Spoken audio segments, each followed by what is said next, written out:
Okay, slow speed.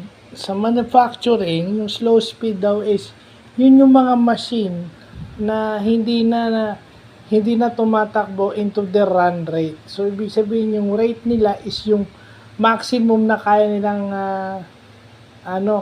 takbuhin. Yung run rate is synonymous to the maximum demonstrated rate o MDR. So, ibig sabihin, pag slow speed sila, according to the definition of slow speed, yung machine is hindi na tumatakbo ideally.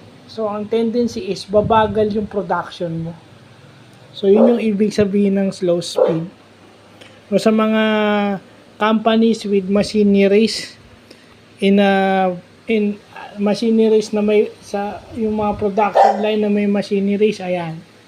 Alam na natin yung tinatawag na slow speed ngayon.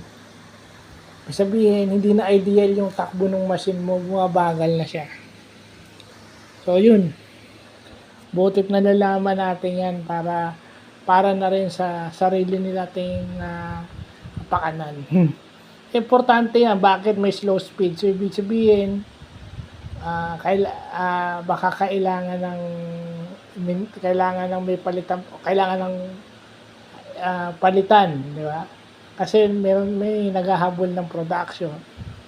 Yun ba yung asset na i-decommission mo na dahil mabagal na? Or pwede pang magawa ng paraan? Kaya nga, di ba? So, yun yung mga importanteng nalalaman natin. So, yun lang po.